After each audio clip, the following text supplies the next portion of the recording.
Boa noite, galera. Salve para a galera de Rio das Pedras, do entorno, complexo aí de Itanhangá. Estamos aqui começando mais uma roda de conversa, né, da série Conexões Periféricas, RP, nessa série de eleições e participação política das favelas. Hoje a gente está recebendo aqui não uma candidatura única, mas uma coletiva, que é super interessante, que a gente quer muito conhecer mais e saber um pouco melhor dessa estrutura dessa coletiva. Temos aqui três pessoas, né, representando essa coletiva, e quero de antemão agradecer a vocês, tá? Rose Cipriano, a professora Rose Cipriano, Marta Batista e Rodrigo Nunes, por estar aqui com a gente nessa agenda corrida, né, nessa correria de muito trabalho, certamente, mas muito importante vocês estarem aqui para a gente trocar essa ideia.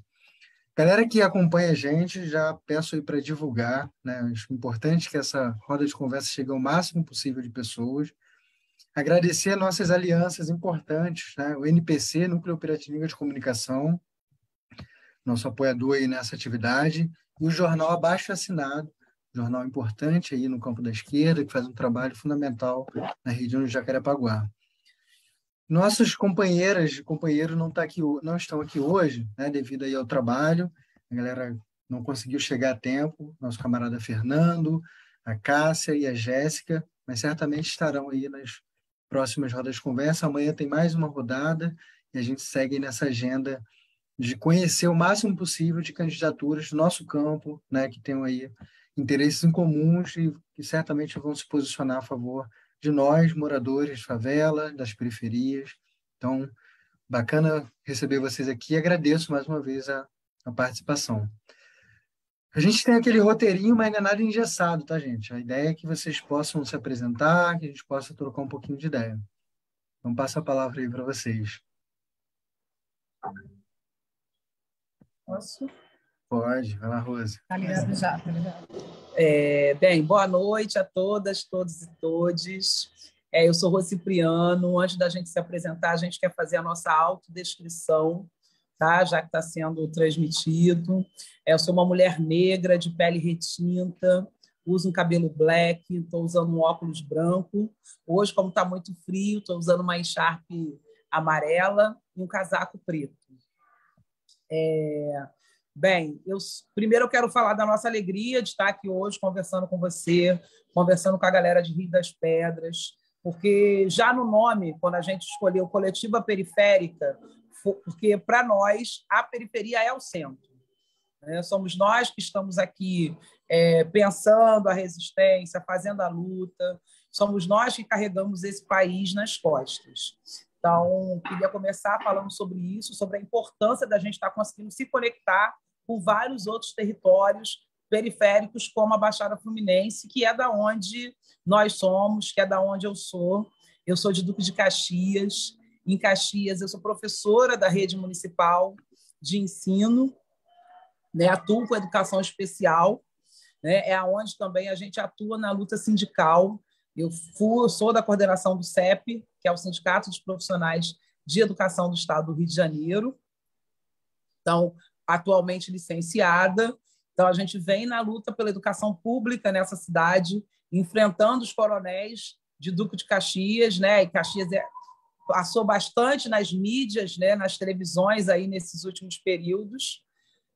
Inclusive, o prefeito lá de Caxias teve que abrir mão da candidatura na chapa de Paulo Castro, porque já era condenado desde 2016 por crime ambiental.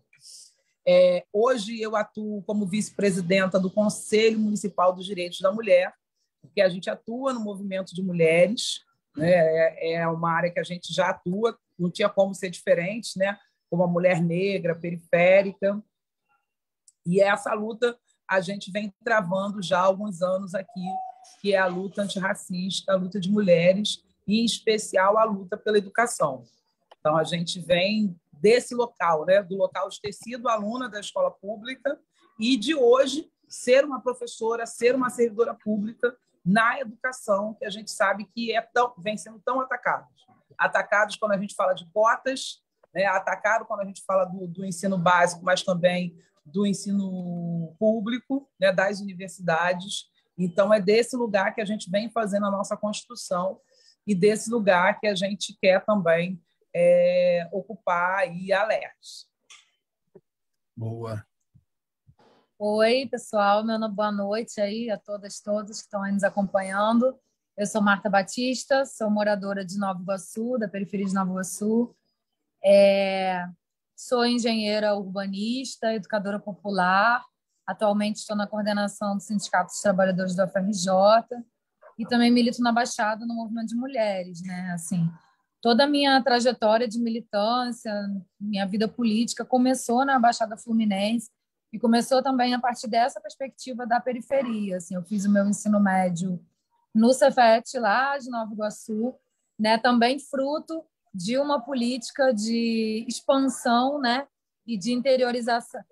Não vou dizer interiorização, porque lá ainda é região metropolitana, mas de expansão mesmo da rede federal de ensino. Então, fruto de uma política importante, né, que foi abandonada, inclusive, aí, por esse governo, já vinha sendo abandonada, na verdade, já foi abandonada pelo próprio Temer, né, no golpe.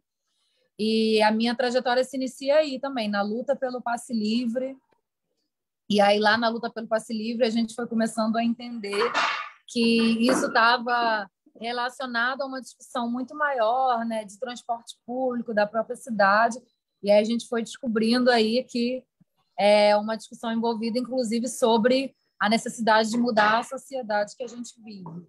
Então, eu venho desse lugar, um lugar que é comum assim para muitas periferias e muitos, não só da Baixada Fluminense, mas acho que também de outros lugares do Rio de Janeiro, onde, por exemplo, você não tem garantido acesso à água, né? Então as pessoas têm que furar poço artesiano, né?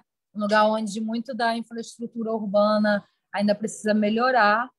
É daí que eu venho também da luta de mulheres e estou aí nessa coletiva, né? Na luta é que a gente se encontra e a gente se encontrou, né? Nós quatro nos encontramos com Rose, com Rodrigo, com Vanessa, que é de Belford Roxo, e estamos aí na construção dessa coletiva periférica, nessa perspectiva de ampliar as bancadas de esquerda, ampliar a bancada do povo e construir aí um mandato popular, participativo e periférico. Boa noite, pessoal.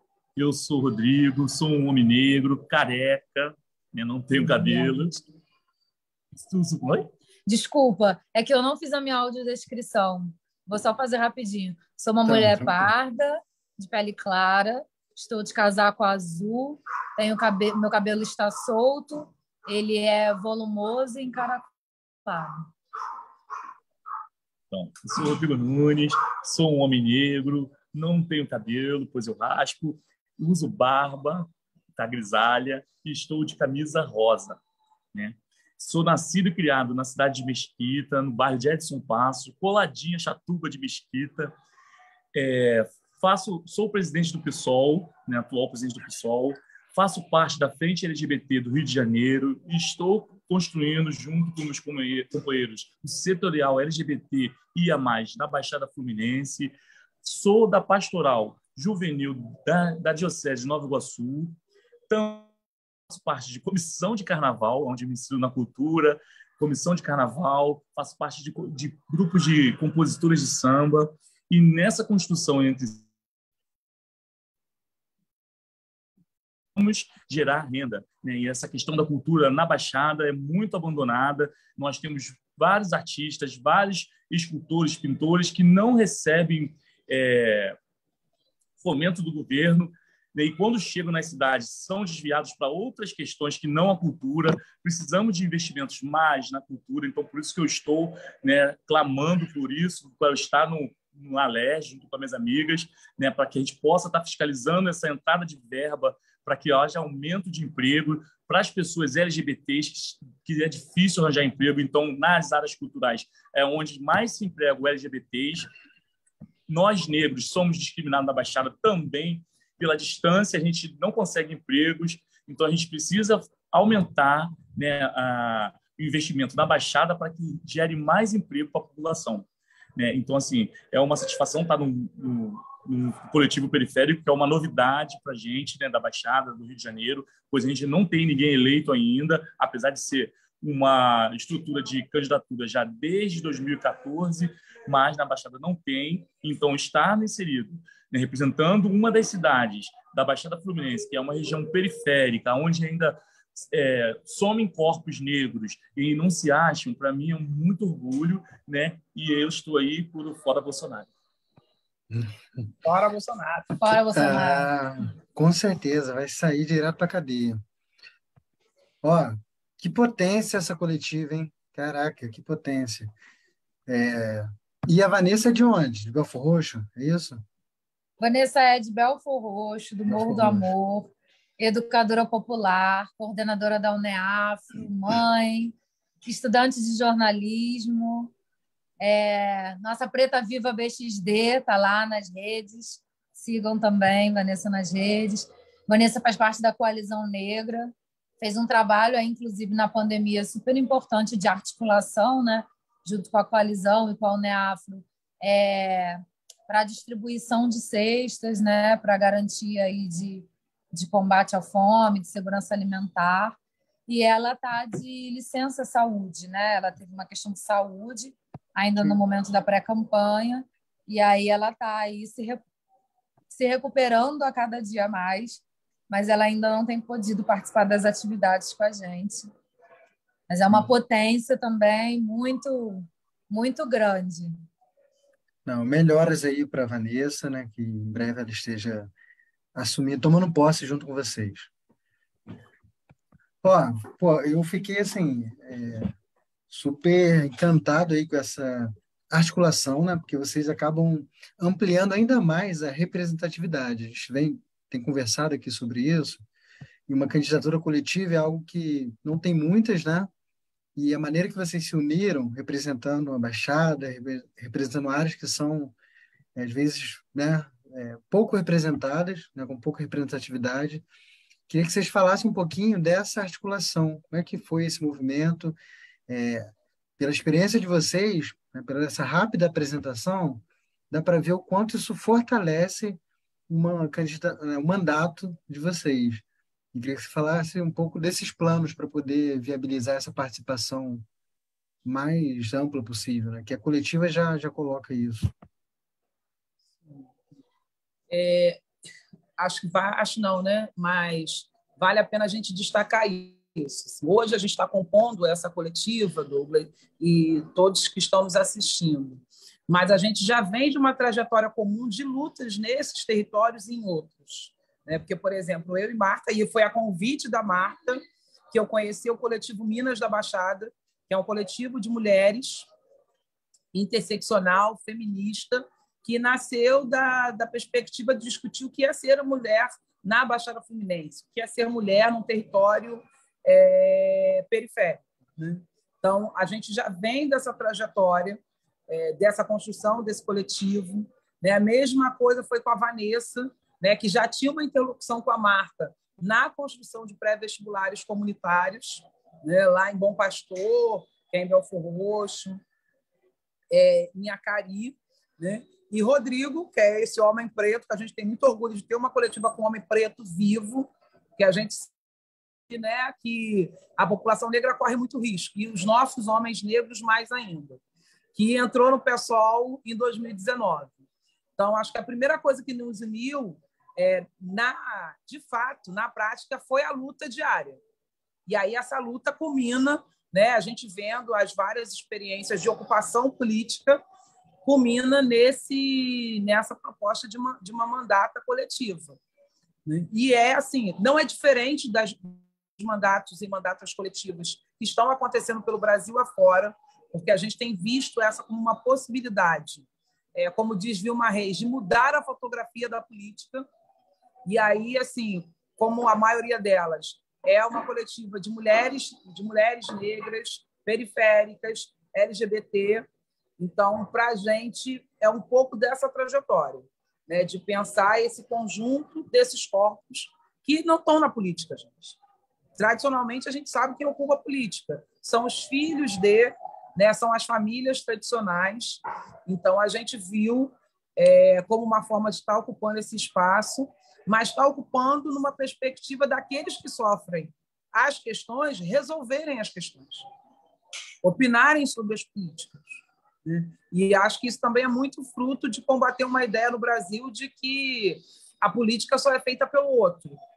Não, a política precisa ser feita por nós que sentimos na pele todo o efeito, né? Desde da população negra que acessou a escola muito tarde, desde as lutas que a gente tem hoje, como, por exemplo, das cotas, e que, para a manutenção, vai ser muita luta.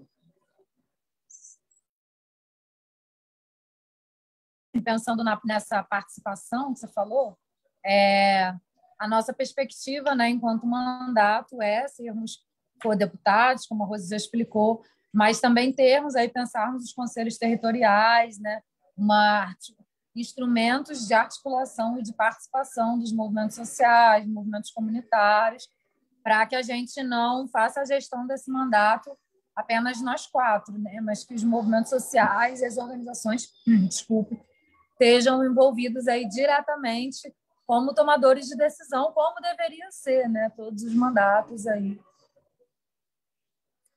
É um pouco isso. Maravilha. Eu queria perguntar, todos vocês, são do PSOL? Somos. Nós quatro somos do PSOL. Legal. Eu queria pedir para vocês falarem um pouquinho do partido, por que vocês escolheram esse partido, o que esse partido representa para vocês, porque tem uma galera aí até escondendo o partido. A galera coloca o nome, o número e tal, mas nem coloca o partido, porque já ou tem vergonha ou sabe que não é um partido que, né, lá tem um histórico bom para gente que vive do próprio trabalho, né, para a classe que vive do próprio trabalho. Então, eu queria que vocês falassem um pouquinho do partido para a galera também conhecer. Eu acho importante fazer essa divulgação.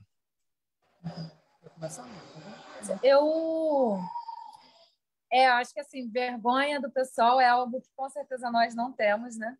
Temos aí muito orgulho, diferente como de muitas figuras aí que tem que realmente esconder, porque seus partidos têm muita coisa a dever, né, para a sociedade, para a justiça. Eu me aproximei do PSOL em 2010, quando eu ainda era do movimento estudantil, e me filiei, resisti assim, um tempo a me filiar.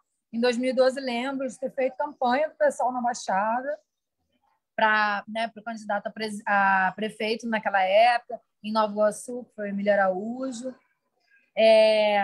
Mas só aceitei me filiar, eu tinha uma certa resistência a me filiar, me filiei em 2013, vai fazer aí 10 anos, né, de filiação aí oficialmente. E ao longo dessa trajetória, assim, acho que a gente viu muitas coisas, né?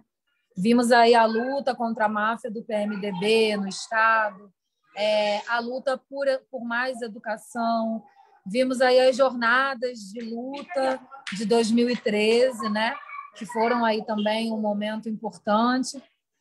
As jornadas é uma coisa que a gente ainda, muitos setores da sociedade ainda fazem o balanço, né? Para entender o que foi tudo aquilo. Mas o pessoal esteve nas ruas do lado certo, não do lado dos patos do MBL, não do lado da direita, né? Não se somando a um discurso misógino e golpista, mas na luta por transporte público de qualidade, né? O PSOL é o partido que apoiou as ocupações nas escolas, é o partido que foi contra o golpe institucional da Dilma, é o partido que denunciou todos os absurdos que foram o governo golpista do Temer, e hoje é o partido que está aí também na linha de frente de oposição a esse governo genocida, né? Então, acho que tanto no campo nacional, quanto também aqui no Rio de Janeiro, e também na Baixada Fluminense, porque tem pessoal na Baixada, e nós somos a prova disso, a gente está nesse partido que é o partido, como é até o campo, né, que a gente hoje ocupa, que é o pessoal de todas as lutas, né, mas é o partido onde todas as lutas, de fato, têm se encontrado. Então, e para a gente, inclusive, também é muito importante esse reconhecimento, né, hoje que o partido dá, da necessidade de mais e mais candidaturas negras, periféricas, para ampliarem e ocuparem aí todos os espaços. Essa era uma observação que eu ia fazer, né? Eu estou vendo o pessoal se empretecer, né? E que é muito importante para ter cada vez mais esse reconhecimento nas favelas e tal. Infelizmente, a nossa população, e eu falo isso de Rio das Pedras, como cria, né, hoje no Complexo da Penha, tem pouca, pelo tempo, trabalha para caramba, enfim, a falta de acesso e tal, de acompanhar, né, o mandato, né, em si, né, dos seus candidatos, em quem votou, e acaba não sabendo muito bem o que a galera votou por lá. E o PSOL é um partido que tem sempre um posicionamento que defende a classe trabalhadora, né? Eu, particularmente, voto no PSOL há bastante tempo, mas eu sei que tem uma galera que, pela desinformação, né, pelas inverdades que são o tempo todo divulgadas, coloca o PSOL como uma pauta que é a pauta única, né? E aí fazendo toda uma distorção, como se o PSOL defendesse a liberação das drogas, e fosse só isso, enfim. Eles se pudessem comentar isso, porque é muito importante para a galera entender. Primeiro que não cabe a um deputado, né, estadual, deputado federal, deputado estadual ou, né, vereador, né, que geralmente eles atacam muito, esse tipo de promover isso, essa mudança. E segundo que a defesa do pessoal é em relação à descriminalização, né, das drogas. Queria que vocês pudessem comentar um pouco isso para a galera que não teve a oportunidade de ouvir, né, essa informação.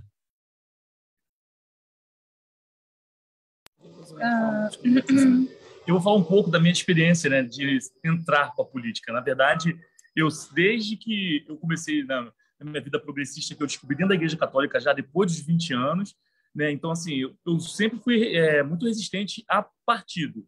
Eu sempre participei de manifestações, eu gosto de manifestação, de procissão, de torcida de futebol, mas partido eu não gostava, né, porque a gente tem uma cultura que partido não presta, que político não presta, então aí a gente fecha nossos ouvidos. Mas eu me vi sempre em manifestações, muitas na Rio Branco, né? E assim, mas eu tive essa tristeza, né? Porque eu em 2018 eu participei do Ele Não lá na Cinelândia, né? Então assim, para mim foi um choque esse homem ter conquistado o posto de presidente do Brasil. Então assim, isso me fez procurar um partido, né? E como eu já tinha uma visão progressista, eu procurei ver, né? Eu gosto de acompanhar os políticos, né? Eu já tinha admiração pelos políticos do PSOL, né? Que assim a gente acompanhava, a maioria dos políticos tem processo de corrupção, vários crimes na carreira política deles, e eu percebi que no PSOL eles não são assim, né? Então assim eu comecei a ficar curioso e me fui procurar, né? Eu procurei na internet, achei o diretório da minha cidade e comecei a ir enviar o estatuto. E, assim, ao ler o estatuto, eu vi que eram muitas coisas incomuns do que eu pensava. Assim, quanto mais próximo, mais eu lia, mais próximo eu me via dentro do partido. E quando eu passei a conhecer mais mandatos, né, mais políticos do pessoal, mais vontade me deu. E aí eu me filiei em 2019, né, e assim, eu estava fazendo parte de uma coordenação de movimento juvenil, então assim, eu não estava muito inteirado ainda com o partido, mas participava das reuniões. Mas no início de 2020, eu já tinha largado a presidência de um movimento e comecei a participar afinco das reuniões. E quando eu fui convidado a me candidatar a vereador, né, assim, para mim foi uma surpresa, porque assim, eu fui indicado, né, uma coisa assim que geralmente as pessoas procuram o partido, né, e querem se candidatar. E eu fui indicado. Só que com o início da pandemia, eu fiquei meio perdido, né, porque a gente ficou isolado aquele tempo todo, e aí só me deu mesmo aquele up quando eu vi as pessoas se apresentando como pré-candidatos, né? E quando eu comecei a fazer política, eu me apaixonei, porque assim, eu aprendi a fazer participar da política em tão pouco tempo, mas de uma forma tão clara, né, de eu chegar e falar, eu sou PSOL, assim, com orgulho, sabe? Eu moro num lugar que 62% da cidade elegeu esse que está lá no poder. Mas a gente conquista o respeito porque eles não têm o que falar do PSOL. Não tem. E quando falam, aquelas fake news, né? Que todo mundo fala que o PSOL defende bandido, que o PSOL do aborto. E isso assim, aborto ilegal, é tudo fake news. Eu acho que as pessoas têm que, para poder entrar no partido, acho que elas precisam conhecer quem está dentro, precisam conhecer melhor o estatuto do partido. Não deixa se enganar por fake news. Pega o estatuto, leia, acompanha a vida de cada um que está no mandato político, e aí você verá que não tem essa questão de de corrupção de processo. Então, por isso que eu me apaixonei e hoje eu estou aqui no coletivo. Bem, como, né, a nossa companheira falou, nosso companheiro disse, nós não temos vergonha de dizer que somos do PSOL, Partido Socialismo e Liberdade. E não é um socialismo como a gente vê por aí, não, né? Porque tem muita gente com socialismo no nome, mas que não defende o bem viver, que não defende os direitos dos trabalhadores e das trabalhadoras, que não defende os direitos ambientais.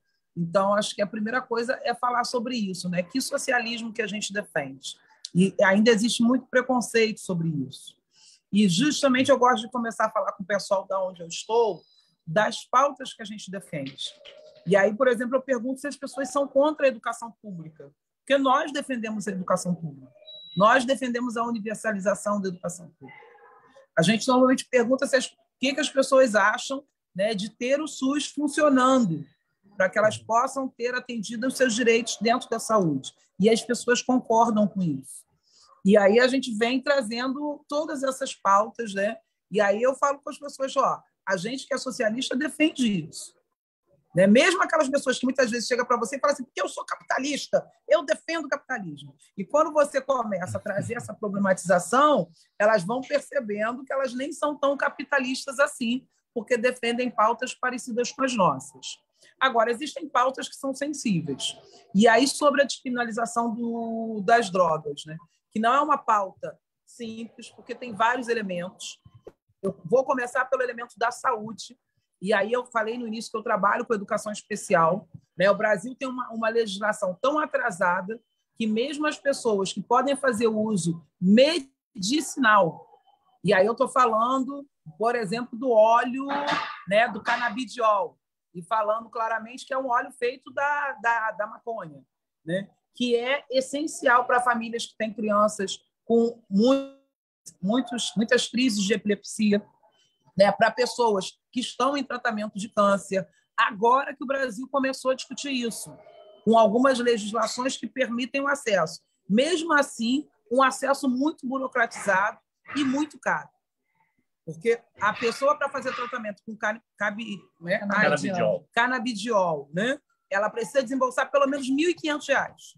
E a gente quer popularizar isso, porque tem gente na periferia que poderia fazer uso se o SUS garantisse esse tratamento para a maioria da população. Então, acho que esse é um primeiro debate pelo qual a gente defende a descriminalização.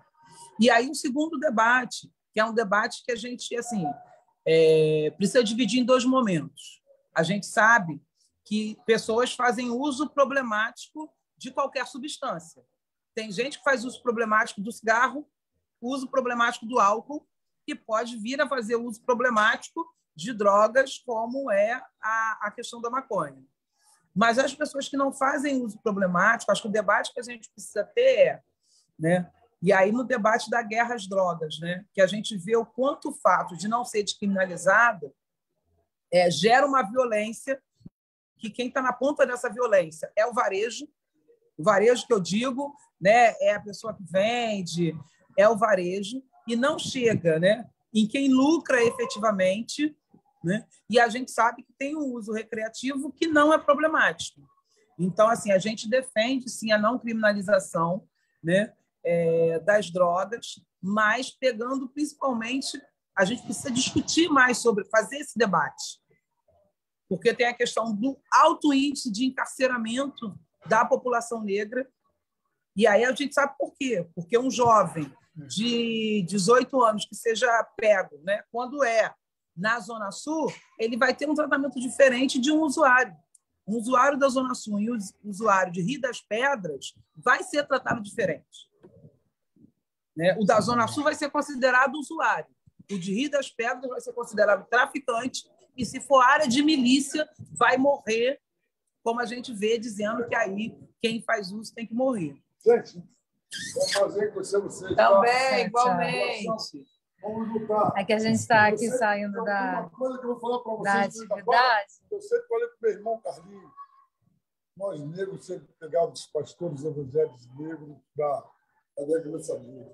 Eu tive, não tinha sorte. Ouça-me. Eu não sou militante, mas tem uma visão longa dentro da política. Um minutinho. Ontem eu fui em uma festa. Tranquilo. Marcelo, ontem eu fui a uma festa no Complexo do Alemão, uma da mesma.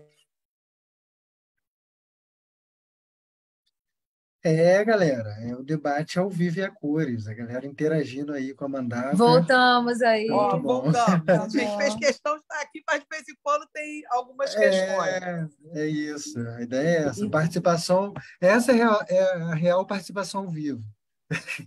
Então, a gente assim, sabe que essa é uma pauta, inclusive, que é uma pauta federal, né?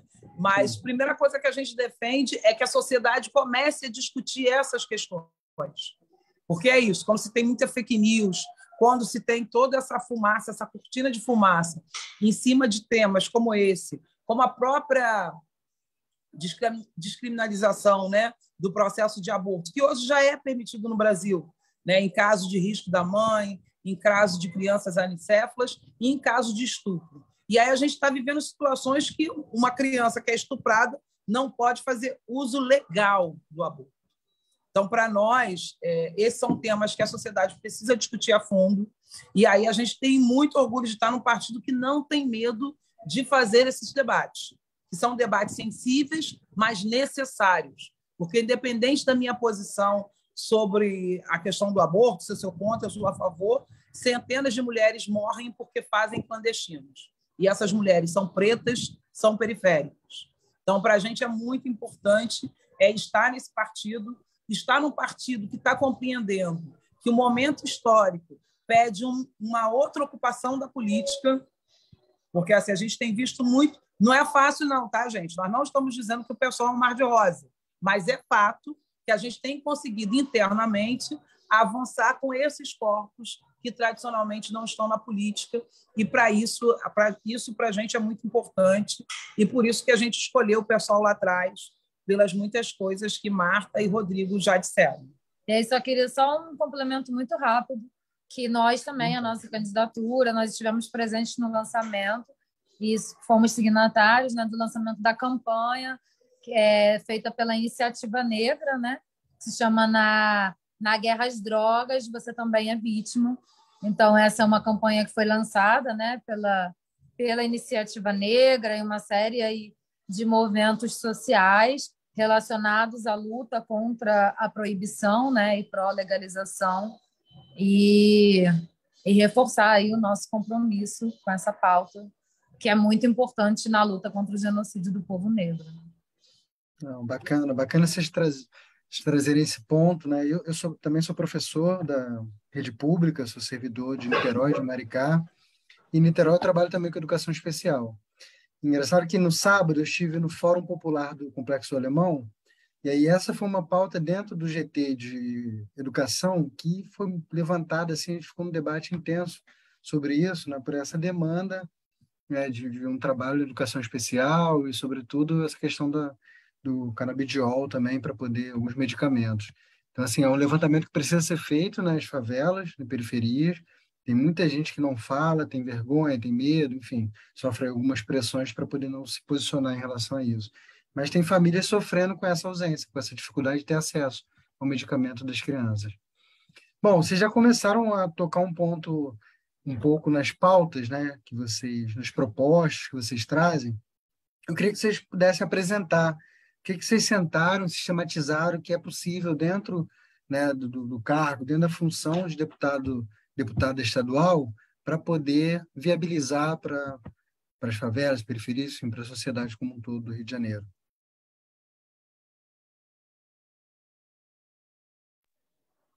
Bom, a gente teve, né, assim, momentos coletivos de pensar, de construir esse programa, né, entendendo também que já tem um acúmulo de discussão, de debate, de reivindicação dessas pautas, né? Então, muita coisa a gente não inventa a roda, né? A gente se soma aí à luta que inclusive nós também já estamos inseridos há algum tempo.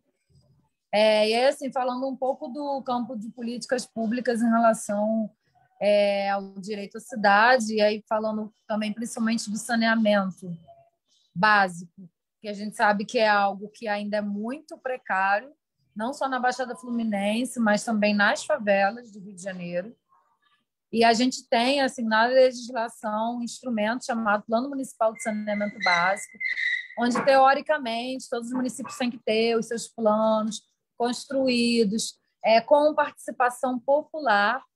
E quem de nós aqui já foi chamado, né, para pensar e discutir isso nas nossas cidades, né? Então, essa participação popular acaba ficando só no papel ali.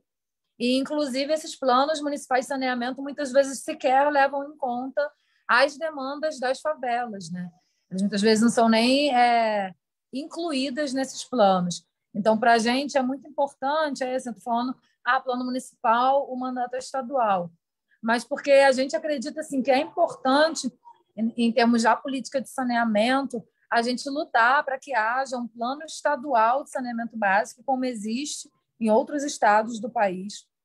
Um plano amplo, que articule a discussão dos municípios e que comprometa, né, incluindo aí as favelas e as periferias, né? Por exemplo, na Baixada Fluminense, das 20 piores cidades do Brasil em saneamento básico, 3 estão na Baixada, que são Belfor Roxo, São João e Duque de Caxias, né? Em muitas favelas, nós ainda vemos casas sem banheiro, pessoas que acabam tendo que conviver com ratos dentro de casa, valas correndo na porta.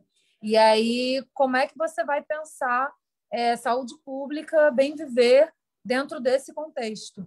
Né? A gente tem aí uma série de crianças nos nossos hospitais doentes por disenteria, cólera, com problemas de pele, com verminoses, com uma série de questões aí, algumas inclusive morrendo por conta de doenças que não deveriam nem mais existir, né?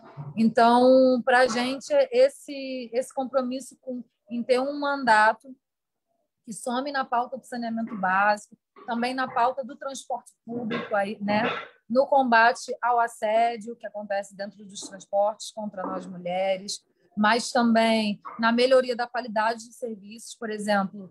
E aí isso também tem tudo a ver com favela e Baixada, né? Porque, por exemplo, o ramal Belfor Roxo é um ramal que passa ali no Jacarezinho, né? Que passa ali na Pedreira, passa em Barros Filho e que vai passar também em alguns pontos de São João de Meriti e de Belfor Roxo. E esse é um ramal que, por exemplo, no domingo acaba 1h40 da tarde a circulação dele. Então, assim, que absurdo, né? E que lógica é essa em que o nosso direito de ir e vir ele fica completamente prejudicado, né? Como se a nossa população das favelas e da Baixada Fluminense, a gente só tivesse o direito de ir ao Rio de Janeiro para trabalhar e para trabalhar no horário comercial, porque também se for um trabalhador noturno, né, tem que ficar na pista, literalmente. Então, assim, para a gente, essa pauta do direito à cidade, que eu falei agora um pouco, no sentido da fiscalização, mas também da promoção de mais leis assim que regulamentem a qualidade desses serviços, é muito fundamental. Sim. Acrescenta aí, Marta. Rose, antes de passar para você, só aí tem a questão da privatização da SEDAI, né? Exatamente. Então, assim, tão importante Exatamente. para poder tentar reverter isso, porque privatizar a água, né? As favelas que vão sofrer, as periferias que vão sofrer ainda mais. Isso. E aí, acho que trazendo algumas questões, que, por exemplo, né, uma das funções de um deputado estadual, de uma deputada estadual, é a fiscalização.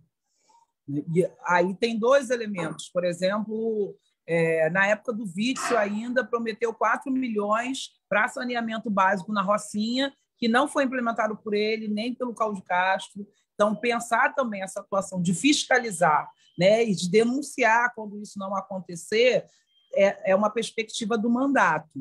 Deixa eu segurar para cá. É uma perspectiva do mandato, né?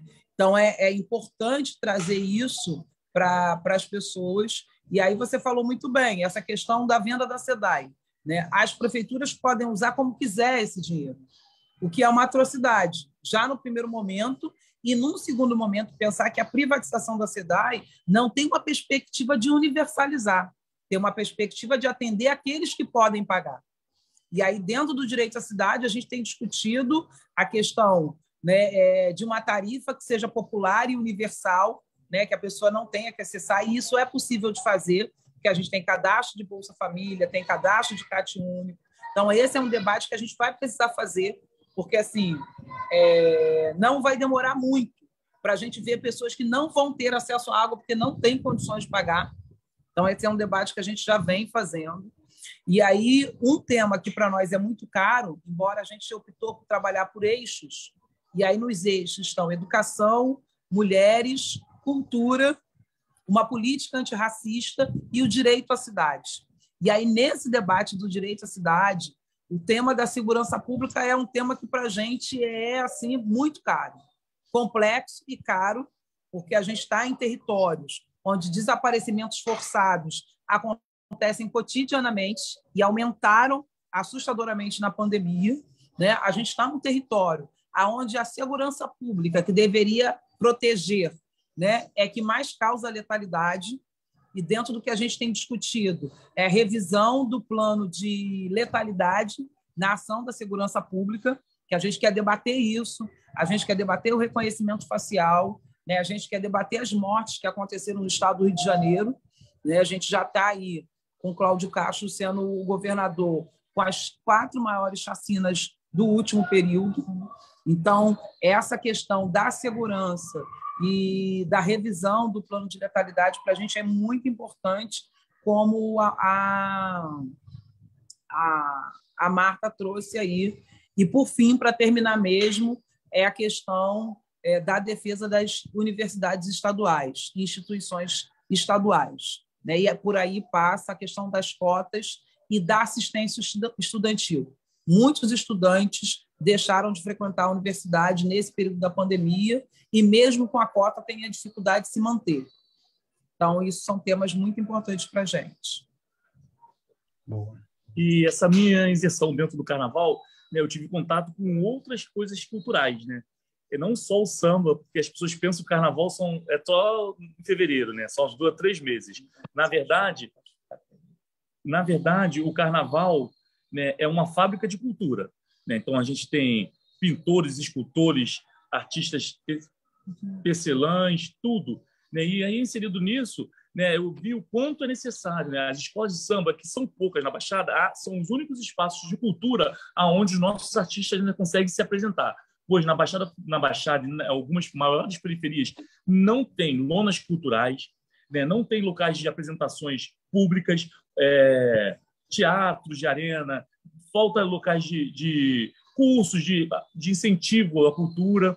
Então, assim, o que a gente está, né, querendo, que não adianta, né, só ter a lei, né, a lei do Aldir Blanc e Paulo Gustavo, vir o fomento e não ter quem fiscalize, né? Então, assim, a gente sabe que muitos artistas não conseguem sobreviver com a sua arte, né, e ainda precisa fazer jornada dupla. E muitas vezes deixam a cultura para viver na outra jornada, que é onde consegue maior sustento. E, assim, a nossa meta é, com o investimento da cultura, haja mais aberturas de empregos, né, onde possa estar empregando tanto quem está envolvido com o carnaval, quanto os que têm as suas próprias culturas, suas artes, né,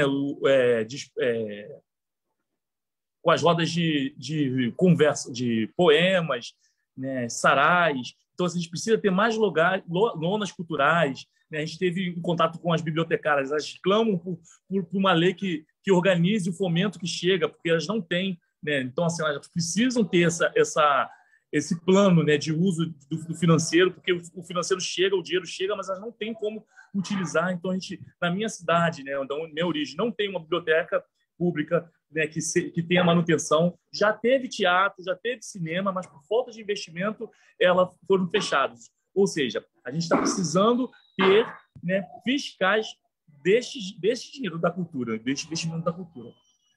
Tem um elemento, Douglas, que eu acho que vale a pena a gente destacar, que eu acho que passa por tudo isso, que é o debate sobre o orçamento. Sim.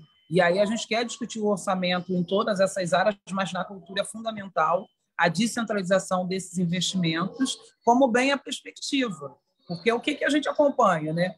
Por exemplo, os espaços públicos precisam ser um espaço de manifestações de cultura e inclusive subsidiado pelo Estado. E aí subsidiado e não criminalizado, porque o que a gente acompanha é que fazedores de rima, a galera que está na rua, que está na praça, é criminalizada e reprimida pela polícia. Então, também para a gente esse aspecto de socializar, né, e democratizar públicos como possibilidade de espaço de cultura e manifestações culturais é importante. E também não posso esquecer a humanização da polícia, porque assim, nós LGBTs, quando chegamos nas delegacias para dar queixa, de quer seja de roubo, de agressão, é registrado como briga de vizinhos, brigas de embriagados, assalto. Então, a gente é invisibilizado. A gente tentou fazer, né, o setorial LGBT da Baixada, tentou fazer o levantamento de quantos são os assassinados LGBTs. E você chega lá e não tem esse registro, porque nós somos invisibilizados, somos, às vezes, até vítimas de constrangimento, e lá no registro expõe. Não se enquadra. A questão LGBT, tem a questão LGBT, mas eles preferem marcar que não se enquadra. Então, isso é muito ruim. A gente precisa ter uma polícia que respeite o LGBT. Boa.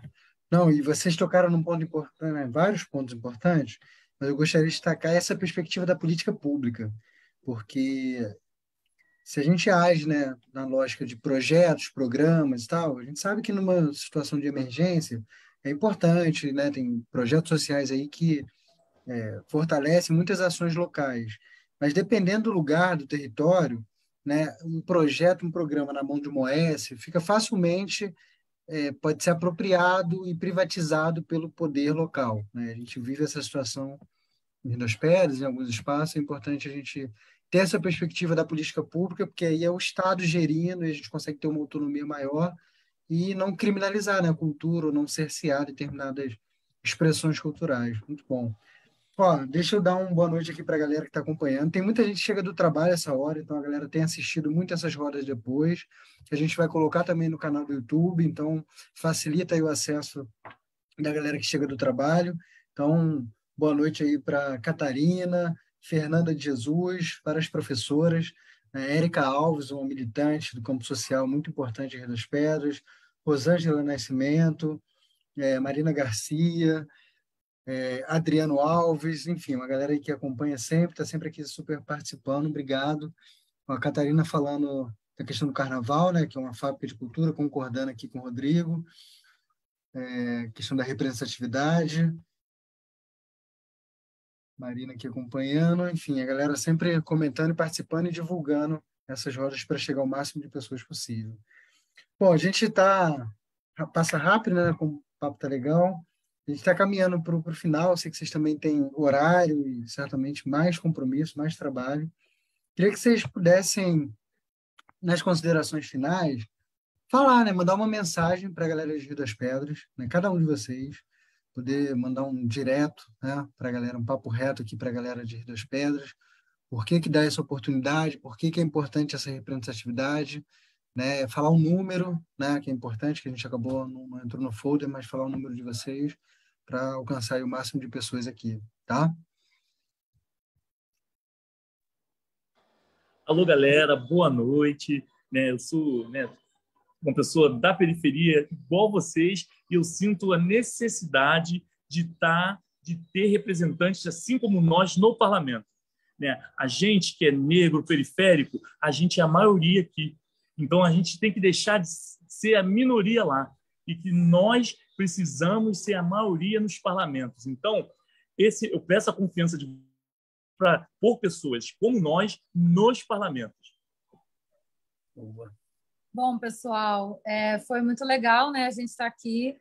Pessoal de Rio das Pedras, a gente quer deixar assim, o nosso compromisso de construir um mandato popular, participativo, um mandato que vai pensar essa lógica do transporte público, que a gente sabe que também afeta muito esse pedaço da Zona Oeste, um mandato que vai pensar a habitação e as políticas de habitação social, que a gente sabe que também afetam muito, né, esse território, e dizer que assim, é fundamental a gente eleger Lula no primeiro turno para retirar Bolsonaro, eleger Freixo para retirar esse pesadelo aí do Cláudio Castro, mas eles não vão governar sozinhos, então a gente precisa muito estar engajado também, eleger para Brasília deputados federais, eleger para o Senado e eleger aqui para o Estado deputados estaduais que sejam realmente da bancada do povo, né? A galera que sabe o que é pegar um transporte público cheio, que sabe quais são as dinâmicas que a gente vive na periferia. Então, é por isso também que a gente está se colocando e a gente pede aí, né, a confiança de vocês para dando esse voto para que a gente consiga construir junto essa mandata, né, esse mandato aí coletivo. Nosso número é 50.800 e a gente conta aí com geral. Bem, primeiro a gente quer agradecer o convite de vocês, porque também é muito difícil furar até as nossas bolhas, né, nos lugares que a gente está. Então, agradecer o convite, pela oportunidade de dialogar com vocês, Rio das Pedras. Quero encerrar com o que eu iniciei, que é, apesar da gente se chamar periférico, nós acreditamos que nós somos o centro. E somos mesmo, né? Quando a gente olha de trabalhadoras e trabalhadores que se deslocam para o Rio de Janeiro, se a gente pensar essa região metropolitana, são mais de 3 milhões de pessoas. Isso são 3 réveillões por dia. E eu estou pegando só por baixo, tá? Então, entendendo que a gente é o centro e que a política pública influencia a nossa vida, mesmo lá quando a gente acha que não tem que discutir política, é que a gente acredita que precisa estar nesse lugar, né? Nesse lugar de decisão, nesse lugar que também é um lugar de poder e a gente precisa ocupar, né? Precisa ocupar esse lugar de poder. A gente tem dito que mais do que representatividade é legitimidade, porque a gente não está falando de qualquer mulher que está sentada aqui, de qualquer homem negro, mas de uma coletiva que se reconhece, né, enquanto trabalhadora, que se reconhece enquanto periférica e que está na luta por direitos. Porque se a gente for pegar, por exemplo, Nova Iguaçu tem uma mulher negra em Brasília, mas que vota pela privatização das universidades, vota pela retirada dos direitos da mulher. Então, isso para a gente é muito importante, é ampliar essa representatividade, mas, sobretudo, a legitimidade de quem está nas lutas. E a gente sabe que, assim, no papo reto, é a hora do nós por nós e que essa fotografia, como diz Vilma Reis, precisa mudar. Então, a gente quer ampliar essa bancada assim, no estado do Rio de Janeiro, né, com uma coletiva que venha desse lugar e está pedindo votos de vocês para que a gente possa ter a oportunidade de mostrar que dá para fazer diferente. E aí, nesse sentido, Rô Cipriano, Coletiva Periférica, 50.800, uma coletiva do PSOL, Partido Socialismo e Liberdade. Maravilha. Pô, eu fico muito feliz em receber vocês aqui. A primeira mandata coletiva, né? Coletiva periférica que a gente recebe. E não tenho dúvida, assim, essa oportunidade de conhecer um pouquinho mais de vocês, não tenho dúvida que a gente vai estar muito bem representado, né? E que vocês vão fortalecer muitas lutas sociais e muitas pautas que são nossas. Obrigado aí por aceitar o convite, por estar dialogando com a gente. Espero que num futuro breve a gente possa se encontrar em Rio das Pedras, em outros espaços aí de poder, né? Abrindo espaço na Leste para pressionar, para poder estar junto com vocês, tá? Obrigado. Galera que está acompanhando, que ficou aqui até agora, que vai vir depois, ajudem a divulgar para essas informações, né, essa coletiva chegar ao máximo possível de pessoas que vocês sabem que vão poder apoiar e vão se identificar com essa galera que está aqui. Obrigado, tá? Um abração aí. Boa noite, galera. Até amanhã. Valeu. Até mais, gente. Até mais.